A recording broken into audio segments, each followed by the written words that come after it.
Hey everybody, it is Quicken, and I'm so excited to bring you a Five Fact Friday. I know it has been so long, so I'm super stoked, and I definitely want to get into it so I can edit it and put it out today on a Friday, not make excuses. So I'm gonna jump into it. It has really been a long time, and I talked about this a little bit on, I think, Twitter. If you follow me on Twitter, it is quite cool kid. I get a little more personable there. I do a lot of like announcements. If my videos get demonetized, I usually try to remember to mention something on Twitter. So if you guys, there's been a lot of talk about demonetization and stuff on YouTube. So you can always follow me on Twitter for these like little updates. And it's probably the best way to communicate with me too. My DMs on my Instagram are trashed. So on Twitter, I kind of talked about like how videos just like Five Fact Friday, sometimes Tattoo Talk Tuesday, are a little, they open me up and make me like a lot of very vulnerable, especially to like, not necessarily like online critique, but basically just like things I see and then like can't really handle. Like a lot of negativity has been a big trigger for me in like, I'm somebody who has really low self-esteem, and just somebody coming in and being like, I fucking hate you, usually sends me into a dark place. And I feel like Five Fact Friday, opening up and talking about myself, it's something I used to really enjoy. And, a lot of you guys might be here just for Five Fact Friday, or you saw one and that's why you subscribed. It used to be one of my favorite shows to make, but like I said, it's hard, I guess, to be a woman on the internet, and it's hard to be somebody who does talk about personal experiences, even though I always thought it was a good thing. Like I said, a lot of unnecessary fucking stuff around Quicken, making me feel real bad about myself, making me not want to get in front of a camera and talk to you guys, because if I don't say anything else, nothing meaner can be said about me. You know what I mean? But I'm here today because I am just like in better health, and hopefully, the worst is behind me. Had a little bit of a hardship between here and now, but here I am. I love making these shows, so I just hope that I can get to a place where like that stuff doesn't affect me as much as it used to. People will all come together and be like, I was bullied in high school and I hate bullying. I'll stand up against bullying, stand up against online bullying. But those are people who, seem to have a lot to say about like online YouTubers. And it sucks because some of my favorite YouTubers have disabled comments because they're like, there's nothing I can do about this other than remove it. And I feel like that's a sad world. So unfortunately, I'm trying to condition myself to get to a better place where stuff like that doesn't affect me in the same way. But honestly, like I see it everywhere. I follow this one girl on Instagram who like in her literal bio, she has to write, don't be rude or I'll block you. Like, or just don't be, I don't know. I'm trying to take negativity out of my life and not focus so much on it. I know that a lot of it is just out of my control, and my brain would rather fixate on something negative than take myself to a positive place. So I need to jump in and, I don't know, take it into a manual position where I'm like, don't look at that shit, that's weird. Hopping in. So I got this question on Tumblr, and it says, did you take makeup classes while you're in beauty school? If so, what were they like? I start this week and I want to know what to expect. Thanks. So the last time I talked about beauty school, you might not know because I posted it on Twitter and then I think deleted it. But the last video I made about beauty school, I actually got in a lot of trouble. I don't necessarily think I said anything negative, but I got in a lot of trouble with my school and my old salon. But I'm just going to answer this question honestly. I don't have any problems with my beauty school. I'm happy for the education I received, and I think that my critiques only encouraged a curriculum in the future to be better for future students.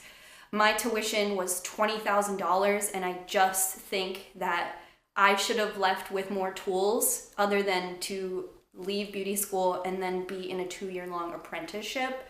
I just want more. I just wanted more from my education, and I know a lot of you guys view my videos because you might be considering beauty school. And if you came to my channel, I would rather be honest with you and say, like, look for a beauty school that is going to fulfill all your needs, or go to a shitty beauty school that you can afford so you can just get your hours. Just what I wish I did. My beauty school did not provide a makeup curriculum. However, clients could come into the beauty school and receive a makeup treatment. So it was up to the students to either do independent research or refuse a client if they came in and wanted a makeup service. There was a student in our class, you might remember her, her and I were thick as thieves. She actually worked at Sephora, so when a client would come in for like prom makeup or whatever, she would often be chosen to do their makeup. But it wasn't education she received at the school, it was just an independent drive she had that was supplemented by the school. So if you think that you want to do, you want to do makeup, I would say skip getting a cosmetology license and just go for an esthetician program.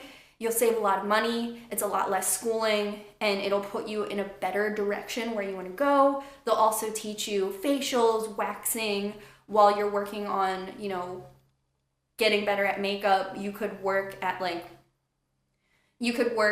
a waxing studio, you could do eyebrows, stuff like that.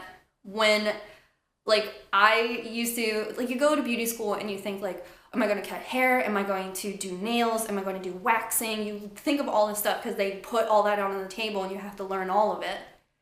But if you just take an esthetician program, it's a lot more focused on skincare. So I can't speak for my beauty school because I wasn't in their esthetician program, but I would hope if you go to school just to be an esthetician, it would focus more on makeup. When we graduated, like I said, the girl who worked at Sephora, she actually looked to further her makeup education with a specific makeup course that was in Allentown that I know was like X amount of dollars. We would have had to, if I went with her, because I imagined myself going, we would have had to stay in a dormitory nearby or a hotel, and that was X amount of extra money. And those are people who went to my school who wish they learned more about makeup, considering additional education.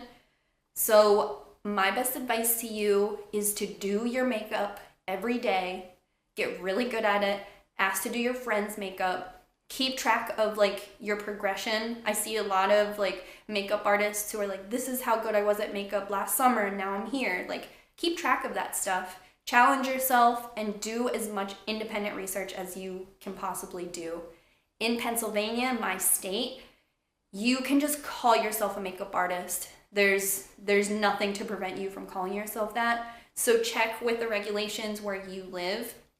If you're just the best of the best and you're an independent person, you have, you know, knowledge on social media, definitely get your game up on that. I would recommend doing 100 days of makeup challenge. These are all things that like my friend who wanted to pursue makeup did. And like I said, working at Sephora was probably like something that helped her a lot too. So apply at Ulta, apply at Sephora, see where you can get in and touch people. And if you definitely are going to beauty school with makeup in mind, cosmetology is not for you because you will learn everything. And you might think like, oh, I really want to go to school for makeup, but like, yeah, I wouldn't mind if I learned how to do a couple haircuts or whatever. I went to school for 18 months, so if you really just want to learn makeup, there are programs where you can go for a weekend for 7 days. So no, there was not a makeup curriculum at my school.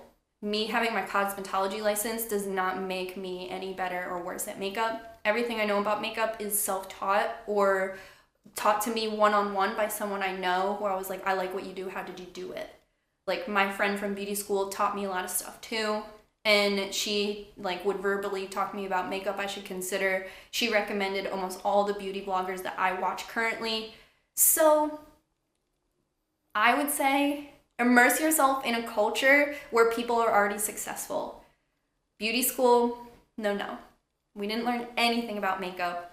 The only thing I can really say is the esthetician at our school criticized a bunch of girls for having Instagram eyebrows. And I remember that making me feel really bad about myself. No diss on my beauty school. You got my money. So this says, hi Quicken. Hi Quicken, just if you've ever thought of making any videos for not very tattooed people. It seems like a lot of your content is directed more towards beginning tattooed people or tattooed people with more coverage, which isn't to say I don't enjoy or can't relate to it because I live for every Tattoo Talk Tuesday, but I feel like us in the middle where we have some coverage but 85% of the time aren't visibly tattooed or in limbo at times. I know it's not a big difference, but I'd like to hear your thoughts on this. So I guess I try to make all my Tattoo Talk videos about experience I've had. So a lot of those experiences definitely come from when I was in the middle. Like I have only been like tattooed for like 7 or 8 years. And I do consider myself somebody who isn't visibly tattooed because half of the year I'm not. Even in this photo frame, I'm not, and I have short sleeves on. And I even think about it like as recently as last night, I posted like a picture of my back tattoo, and even at work, sometimes I'll end up talking about my tattoos because they're not visible. It does feel like sometimes I'm talking about somebody else just because I go to work initially covered. I don't have any face or hand tattoos, so, well, on the inside of the hands I do, but I hope that I don't make content that feels like people are excluded because I actually can't really talk about being super heavily tattooed because I don't consider myself like always visibly tattooed, which is why I'll have people on my channel who can talk about it a little better. Like I had my interview with Chelsea because she's someone who in my community has a lot of visible tattoos, so she can't turn it off and on, whereas like I kind of can. I would say if you are a person who isn't visibly tattooed, but you consider yourself like somewhere in the middle, my content is definitely available for you. Like I said, it's all experience based, and I went from like having no tattoos to some tattoos to a little more tattoos. So any episode can kind of like apply to you. And I hope it does. I hope you don't feel excluded. I'm here for people, like I'll get comments from people all the time who are like, I don't have any tattoos, I'm just here for a good time. And I'm like, good, me too. Have you ever had any pets besides Ethan? Do you plan on getting any new ones besides PB and Olive? So in my life, Ethan's actually asleep on this chair with me. He's really the best. In my life, I've had pets growing up. I had a dog my whole life, and she passed away, I think when I was like 18. And that was really sad. I've never had another dog since. I've actually felt myself kind of stray away from dogs. I used to be a dog walker, and I was walking this like pit bull mix that I loved. His name was Doobie. If his owner was going away for the weekend, he would always like cuddle up in my bed with me. He was like big and smelly, and walking him was like a lot of fun. But just taking care of him did feel like a job to me. So I feel like I've kind of strayed a little bit away from dogs and found this like love for cats. I had a cat growing up when I lived in the trailer park, and she passed away. And then I had another cat when I was in high school named Butters, but he ran away. He was a cat. Someone in my high school had kittens and asked if I wanted one, and as a kid I was like, yeah, don't tell me anything else about the cat, just the answer is yes. So when they dropped this cat off at my house, he was actually really mean. My mom never liked him and was like, you didn't even fucking ask me. And I was like, but Mom, he'll die. You know, things you tell your mom. So Butters probably lived with us for like a year, and I think when he ran away, my mom was like, oh no. After Butters, like it wasn't until I lived in West Philly that we would have foster cats, and one of them passed away, and then another one my roommates took because they worked from home, and they were like, we're moving out, let us keep the cat, we can spend the most time with it, which I was sad about, but then later it was like kind of a blessing because I wasn't ready to take care of animals. And you've probably heard my story about Ethan so many times. Like I wasn't really prepared to have an animal just because like I didn't want one. I was like, I don't know if I'm like financially stable enough and responsible enough. I don't know if I'm home enough. But then, you know, when I met Ethan, I was like, I'll be taking that one. PB and Olive, 3 cats is a huge commitment that I like wasn't really ready for. And not to say I can't do it, like I really, really, really like these cats. PB was a stray that I found, and John offered to take her in because he has a... And I don't know if I talked about it on a live stream maybe, or maybe just like on Twitter, but I just figured I didn't have enough room for PB in my like little apartment, just because Ethan has such a big personality. So John took in PB, and then over the summer he also adopted another feral cat, Olive. And now all of a sudden, between the 2 of us, we have 3 cats. And I feel like I never like wanted to take Ethan away from John. So I'm happy like everybody can live here and everybody gets what they want. I get to hang out with Olive, who's super cute. I know that PB is like living inside versus outside. I think that PB might be old. So, at least like, you know, she's getting 2 meals a day. She's inside. She's happy. People are petting her all the time. So I feel good about PB, and like Olive's super cute, and like, I don't know, a long hair cat, which I've never had. And just like every time I see him, I just can't believe how cute he is. Having 3 cats though, we like really have to stay up on the litter. Ethan eats a special food. Olive eats whatever. Olive like eats my bras. And PB is like kind of particular because she's an old grandmom, so she'll throw up if it's not the food she likes. And all the cats have different personalities too. I always said that like Ethan was very social, and then like Olive has little things. Like Ethan will scratch at my purse, and Olive will like eat the pom-pom off of my purse. So together they destroy it in different ways. And PB is just a bitch. So, you know, having 3 cats is a lot of responsibility. I'm happy to do it with John so we can like delegate responsibilities to one another. Cat litter. I am like self-diagnosed allergic to dust and dander, so keeping things really, really clean is crucial to me, or else like my runny nose is forever. So that's kind of a challenge. I don't see myself getting any more animals at all. I didn't want any of these animals to begin with, but they're all strays that I feel bad for. So I just won't go outside again. So this is my last one, and it says, I'd love to hear about what plans you have for the rest of the year, hair, tattoos, trips, etc. So for the rest of the year, you know, I hope to get back on track. I'm like really enthusiastic about the way things are going and the way things are heading. And I kind of just want to ride that out forever. We have a second memorial planned for Ryan coming up in a few weeks. And I hope that can be like a place where I can grow from then on. You know, I do plan on moving into John's house after he invited me to, which I feel like is kind of like closing a door and like opening another one at the same time. You know, I spent a lot of time in his bathroom because it has really great lighting, but at the same time, like I picked out that tile, and that was a place that like I wanted to be in and live in, and this room and just everything like that. It feels like really conclusive. And I'm proud of myself for like growing and initiating conversations that I needed to hear for closure and for growth. And I think one thing that I have a lot of trouble with is like I'm constantly worried about what other people think.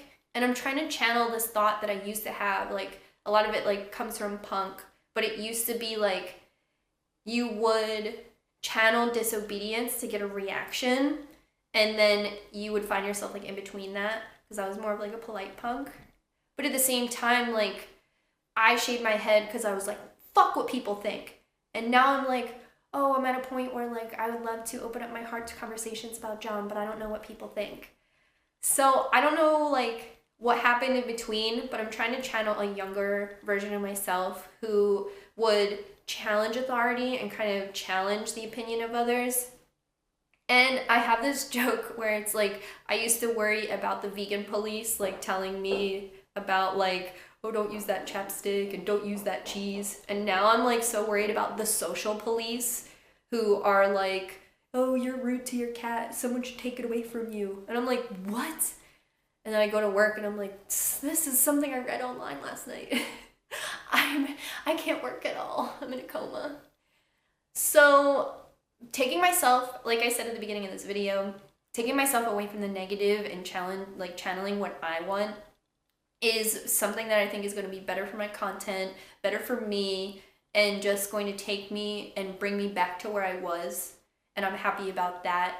Like keeping things like airy and stuff about John and not like getting into old habits and stuff. We've been really good about that. And I just am like really proud of like communications and different emotional skills that I'm developing, because I don't want to change being a sensitive and emotional person. I just want to be able to direct that and understand it. And that's all I ever wanted. And like I said, the social police kind of get in my head, and I do worry about public opinion a lot, and I'm someone who receives 10 times more public opinion than maybe your average person or like any of my friends. So that is something I'm trying to push away from. I hope this year for like a bomb Quicken meetup. Tattoo convention is going to be so awesome. It's the only thing I talk about in real life. Moving out of my apartment, which has honestly like taught me so much. And a lot of the feedback on my video where I said like I didn't want to live by myself, somebody told me to grow up, someone told me to put my big girl pants on, and the only thing I could really think of was this is a grown-up decision that I'm making. I could live in this apartment forever to like show everybody. And I do run into a lot of people who are like, I wish I could have lived alone, like I never got to live alone. And I know how glamorous like living by yourself sounds, but we're just not all cut out for it. And moving out of that apartment like is putting my big girl pants on and like walking away from something that I tried really hard to do and like had really great times. Leaving that apartment, you know, is still gonna be hard. All like my memories with Ryan are in that apartment and on that block, and leaving that neighborhood, which I've lived in for a really long time, is going to be really hard too. After work, I've like walked home and walked through my neighborhood and just cried because you don't know until you're on your next step if you regret. But I just think that I'm ready. So a ton of personal growth this year is like what I'm looking forward to, and I feel super optimistic about it. And usually, you know, I don't want to do stuff that's hard, but I feel really good about it. Cutting classes and color classes at my salon are starting back up soon. A lot of you guys grabbed spots for it, which has been so cool. I love doing your hair and giving back to you as much as I can in these videos and then physically as well. A lot of people ask me about merch, and I hope to get to a place where I'm organized and have a system going. I don't want to use a third-party website to bring you guys merch just because those aren't my roots. You know, I don't want to push merch because it is like trivial to me. I want to create merch that's tangible, and I use local artists, and I touch every single one of them to give to you, which might mean that they're much more limited, but they're not just like an image on a t-shirt. Like, you'll know that we made them. But like I said, that requires a lot of discipline and stuff, and I'm all over the place. But mental stability feels so close. And like that's what I'm rooting for, and that's what I'm aiming towards. You know, I felt like over the summer I lost my best friend, but I gave him space and I did everything I could to let John grow. And, you know, he was someone who had never lived on his own. He has always lived with his parents, and me, I'm a lot more transient. So we just weren't on the same level. But now that we can come back and we each have experiences that we can bring to each other, I just feel like there's so much more understanding between us. And, you know, he told me things about myself that I need to, you know, work on. And I had a lot of stuff I wanted to tell him that he had to work on. And, you know, being in your 20s and trying to grow and like still be cool and run a successful YouTube channel and build a house and like make strides in your career and whatever, and then like your fucking friend dies. Like, I have a ton of forgiveness for John, and I don't think I should throw the whole man away. So that's just where I am, and it feels airy and nice. And that's all I really want to say about it. I have super high hopes for this year, and I think everything's going to be cool. You know, honoring my friend and moving on and looking out for myself. Beating myself up became my favorite thing, and I want to get 10 fucking feet away from that feeling. So, those are my big plans for the next year. I hope you guys stay tuned and stay along with me. I think a better mindset will yield better content because, like I said, I would have an idea, like Quickens Kitchen, and someone would be like, that's the shittiest idea I've ever heard of. I can't wait for you to throw that idea in the trash. And I was like, oh, I'll help you. So I think a better heart and a better mindset will bring me to a place where I feel more confident in myself and my work, which will be good for you guys too. I love you guys. Thanks for encouraging me to make 5-Pack Friday. Thanks for all the well wishes. I promise you, those are what I want to hear, and they do go a long way. And like I said on Twitter, being like a social media influencer with mental illness is just that much harder because so much of this is mental that sometimes I feel handicapped in that way. But I want to move on and get better. And yeah, make better content. Just have a great YouTube channel. And a great little boy. I love you. Bye.